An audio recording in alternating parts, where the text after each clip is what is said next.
Hey everybody, Rune here. So I just wanted to do I'm gonna try to make this video as quick as possible, but I just want to do a real quick video over Therians. Now, I will admit I am a Therian myself, Wolf Therian, Alpha Black Wolf, Timberwolf to be exact, or along the line, still not quite sure on that. But I've got a lot of Therian friends, so we're always hearing talk and stuff about shifting. And so I've gone to the Therian Guide, I've known about this for several years now and everything, and so I kind of wanted to do a real quick video on Therian shifts for you guys. So let's just kind of go through some of the shifts that we know of, okay? So first shift, mental shifting. Now here's the cool thing, I've done a lot of research on these shifting, and there's one shift I really want to go into with y'all today, but we're just going to go down the list first. So mental shifting takes place when a person's mind reverts to their animal form. He or she begins to feel like an animal or reacts like the animal. They may be yipping, whining, howling, making barking noises. They may chase a squirrel. I had one that chased squirrels. She's a crazy girl, and every time she saw a squirrel, she would literally run to that door, and it was great. Her shifts were hilarious. But basically, a mental shift is when you're in the frame of that wolf, and it's really more or less the basic shift. I mean, you know you're a Therian if you mental shift, at the very least. Not everybody does every single shift. Some people only do like 1 or 2 shifts, some people do mini shifts, some of them can only not do any shifting at all, but are still Therians. So I'm not doing any reasons to disprove anybody being a Therian, I'm just going through the shifting today. And by the way, these are all on TherianGuide.com. Highly promote this website. It's a really good website for Therian just information, and it's a good place to meet other Therians if you want to talk with them. So, another one is phantom shifting. Now, this is one of my personal favorites because this is one of my specialties. Phantom shifting is when you feel like you have the ears of your animal, or the tail, or the claws, and this one I've noticed a lot happens whenever a Therian gets scared. Because when a Therian gets scared, they tend to immediately evoke that fear response, and with Therians, you feel like you can pull claws out of your nails, or you're about to. So if you've ever just been scared by someone and you just go real quickly and just pull out your hands, and if your hands make this noise, this motion, and you're literally about to claw into them, you may be a Therian. Hey, good for you. But here's the other thing, phantom shifting is it's a really good shift because honestly it changes your entire balance. I know that whenever I'm running out and just running around, jumping over fences or whatever, I've got phantom shift on the entire time, okay? Phantom shifting is honestly one of my favorites. And I know many Therians have this shift, and this is honestly probably the turning point to know if you're a Therian or not. The third kind of shifting, dream shifting. This one I will go into later, so hold on for this if you're here in this video just to hear about this.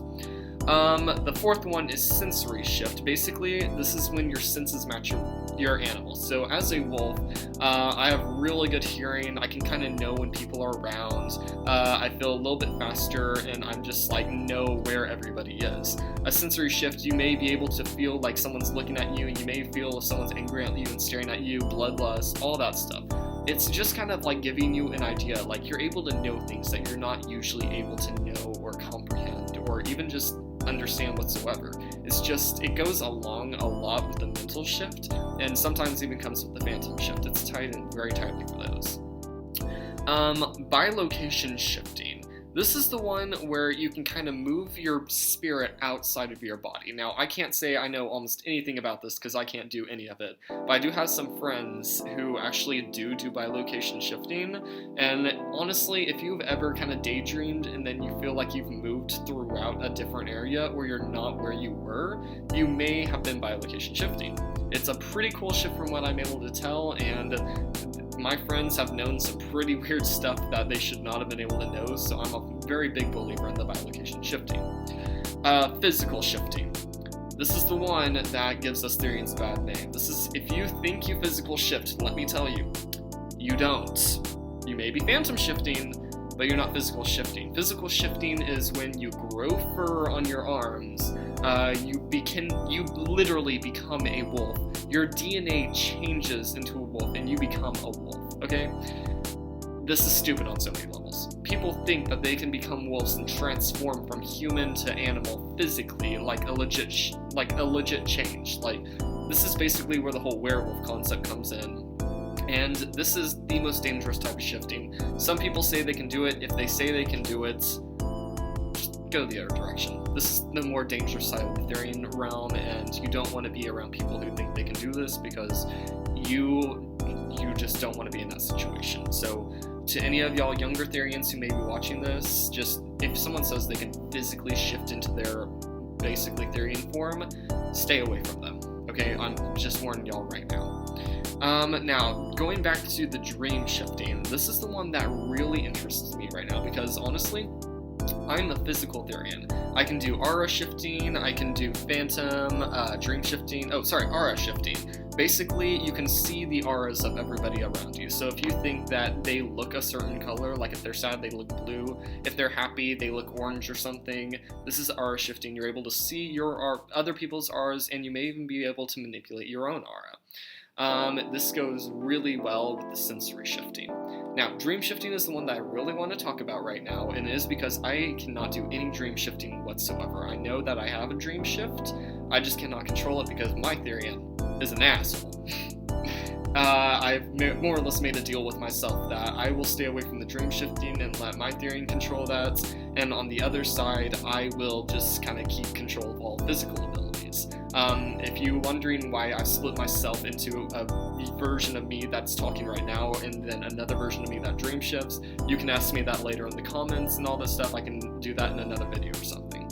But basically, for a dream shift, my thing is, I've got friends who, on some say they're in a completely different spot than where I am when I dream shift. I've got other friends who say they are just completely in a different world altogether. And so I've come down to several major theories about dream shifting. One of the major theories is basically, this is the multiverse effect, more or less.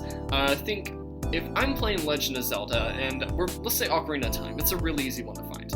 I'm playing Ocarina of Time, you're playing Ocarina of Time right next to me. We're both standing right next to where each other would be in the same field. However, we're on two different games, we're on two different levels. This dream shift is where you are both in the same exact spot, but you're not seeing each other because you're not there. Just because you're in the same place doesn't mean you're in the same realm or you're in the same reality as each other. And going into this, basically, it's a lot like the old Game Boy connection cables. If you've met them, you may be able to end up in the same place as them. Even if you've only met them online, you may still be able to end up in the same place as them. The only thing is, you have to know who's there, and you may just get randomly put in with someone else who is a Therian. You may never meet them in your entire life, but they may actually be there.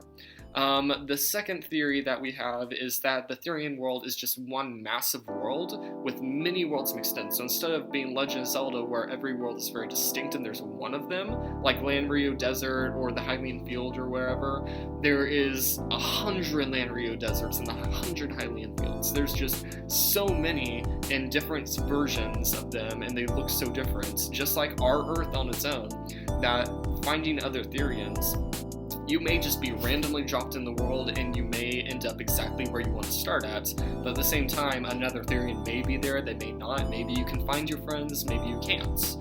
This is just basically the normal world theory, and this is what most Therians believe in. Now, the third one is a very interesting theory, and I call this the dreamscape theory. Basically, the dreamscape theory is that everybody's dreams change the Therian world, and this one's a very popular theory too. Basically, if I'm dreaming something and you're dreaming something, then those dreams can merge. So maybe I'm dreaming I'm at my house in Therian form, you're dreaming you're at your house, and all of a sudden I'm walking through the hallway and you're walking through the hallway, and we meet in the hallway. Basically, this is also, I like to call this the dream bubble theory after the Homestuck, the dream bubbles, which constantly change. But this is like, dreams all collide and converge into one big dream, and when you leave that dream, your area retracts. And so basically, you may dream of an open field, and there's an open field in the Therian realm. People may come and hang out in that field, maybe because they like it so much, they'll keep the dream going when you leave. But at the same time, this is like, there's no real way to know where you are. And this is probably my favorite theory, just because I've heard people saying, oh, they're in a castle, they're in the forest, they are in a desert, they're in the canyon. But at the same time, my Therian can find them, or their Therian can find me, and it's just there's no logical way to explain it. And this is honestly my favorite theory, because you can explain it by just saying, oh, well, it's part of our dreams, it's part of the shift. And honestly, this one makes the most sense. I mean, think about it. If it is the world theory, then there's no way that you will instantly spawn in the world exactly where you were, or where you want to be, or with your friend. However, in the dream theory, you could be with your friend at any given point in time. You may be somewhere completely different. Your mind will place you where you need to be. Anyways, so, sorry, those are my theories on Therians. I hope all of y'all enjoyed it. If y'all may think that you're a Therian, check out thetherianguide.com. It really helps. If y'all are single Therians and don't really know any other Therians and think you're a Therian, you may be able to find some in your school. Just look for the ones that are acting like animals, usually after school or hanging out away from school, maybe in the mall or something. But yeah, usually you can find them pretty easily. I honestly never knew, and then I went to art club and found like 3 of them, and they explained what this was, and I learned that I was one. I always acted like it, but I just never knew what it was. And so just, y'all find your Therian friends. I mean, like, make a pack, just find a pack to join, or just something. Therians need to stick together. I know that the best times I've had have been with my friends, so y'all do your thing. Maybe you're a lone Therian. Maybe you don't like to be around other Therians. Maybe you do. Maybe you don't even know you are one. Check it out. Y'all have a great day. My love goes out to all of you Therians. Let me know in the comments if you are one. Say hi. I'll definitely make sure that we follow you on YouTube. Our Tumblr is Otaku on Tumblr. It's pretty basic. Just the same name that you find here on YouTube, and I'm personally Grimdark Clown, so I normally don't follow other people, so just if you are messaging me or whatever, I'm happy to message you, but I'm probably not going to follow anyone. I'm really sorry about that. But y'all, have a great day, get in touch with your Therian, and just be yourself. Unleash the beast.